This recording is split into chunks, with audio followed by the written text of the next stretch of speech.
Hi guys, this is Karanveer. Welcome back to my YouTube channel IELTS Tech. I hope you guys are doing good.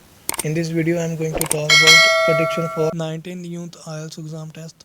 तो सबसे पहले बात करते हैं listening की। लिसनिंग में पार्ट 1 में आपको फिल इन द ब्लैंक्स आ सकते हैं, लाइक फॉर्म कंप्लीशन।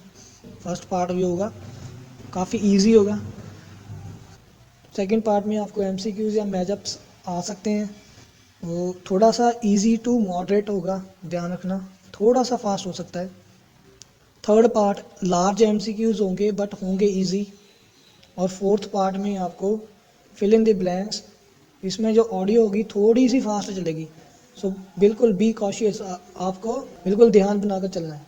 ओवरऑल आपकी लिसनिंग जो इजी होने वाली है, लेकिन फिर भी मैं बोल रहा हूँ पार्ट 2 और पार्ट 4 में आपको थोड़ा सा ध्यान रखना है। बात करें रीडिंग की, तो रीडिंग में पैसेज 1 में आपको येस नो नॉट गिवन और लिस्ट ऑफ द हेडिंग्स ऐसे क्वेश्चंस आ सकते हैं। ये पैसेज आपको थोड़ा सा इजी टू मॉडरेट होगा, मींस थोड़ा सा इजी होगा, थोड़ा सा मॉडरेट होगा। तो लिस्ट ऑफ द हेडिंग्स में थोड़ा सा आपको ट्विस्ट होगा, तो ध्यान रखना। पैसेज 2 में मैचअप्स आ सकते हैं, choose from the correct options आ सकता है।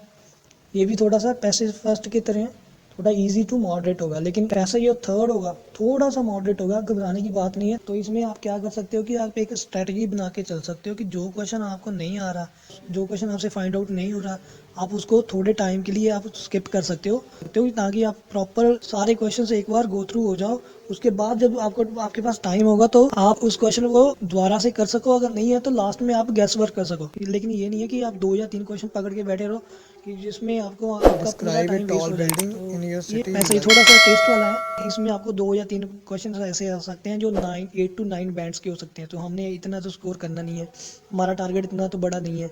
तो इसलिए आप इसमें से थोड़ा सा 1-2 क्वेश्चन स्किप करके आगे क्वेश्चन जो इजी क्वेश्चन हैं उन पे मूव कर सकते हो। तो मेरी सजेशन यही है कि आप जो क्वेश्चन आपको टफ लग रहा है उसको थोड़े टाइम के लिए छोड़ दो और लास्ट में आप उसको गैस वर्क करो। अगर आपके पास टाइम है तो दोबारा रीड करके आप आंसर लिख सकते हो, लेकिन क्वेश्चन कोई भी छोड़ना नहीं है। तो ओवरऑल आपकी जो रीडिंग है इजी टू मॉडरेट आने के चांसेस हैं इस बार। राइटिंग में टास्क 1 तो बहुत इजी आएगा, लाइक लाइन ग्राफ आ सकता है, कोई बार ग्राफ आ सकता है, मैप आ सकता है, ये टेबल आ सकता है, लेकिन होगा बहुत इजी। मैक्सिमम आपने उनकी प्रैक्टिस की होगी तो इजी हो जाएगा। सेकंड में टास्क टू में भी जनरल क्वेश्चंस लाइक आपको एग्री डिसएग्री या एडवांटेज डिसएडवांटेज कॉज इफेक्ट ऐसा कुछ आ सकता है। टॉपिक्स होंगे आपके हेल्थ, एजुकेशन, साइंस और सोसाइटी रिगार्डिंग। सो ये थोड़ा सा मॉडरेट होगा। आप तो सजेशन मेरी तरफ से यही है आपको कि पहले आप क्वेश्चन को थॉरोली रीड करें 2 और 3 टाइम्स, देन 5 to 6 मिनट्स आपको स्पेंड करने हैं प्लानिंग करने में। अगर आप प्लानिंग करोगे, आप लिख लोगे पहले कि मैंने ये BP1 में ये लिखना है, BP2 में ये लिखना है, जब आप पैराग्राफ बनाओगे तो आपको इतनी दिक्कत नहीं होगी और टाइम भी पूरा प्रॉपर मैनेज होगा। ओवरऑल थोड़ा सा ट्विस्ट होगा इसमें, लेकिन अगर आप प्लानिंग के साथ चलोगे तो आप बहुत ईजी कर लोगे। तो उसकी प्रेडिक्शन यही है कि ईजी टू मॉडरेट आने के चांसेस है। इसके बाद बात करें स्पीकिंग की, तो स्पीकिंग में आपको पता ही है कि 3 पार्ट होते हैं। पार्ट 1 में आपको जनरल क्वेश्चंस, नॉर्मल क्वेश्चंस जैसे इंट्रोडक्शन के, और वो तो आपने PDF में आपने प्रैक्टिस की ही होगी।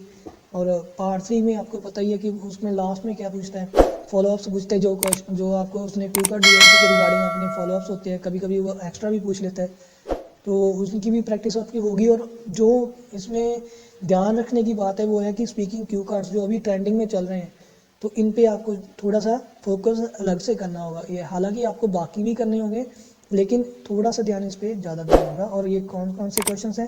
First, describe a tall building in your city you like.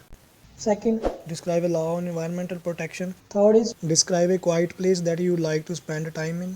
Fourth one is describe a town और city you like to live in future. Fifth one is describe an article on health that you read from magazine or internet. Thanks for watching. Here are other 2 videos, you can watch them as well. And if you haven't yet subscribed my channel, please subscribe it and hit the bell icon for my upcoming videos, and share these all videos among your friends.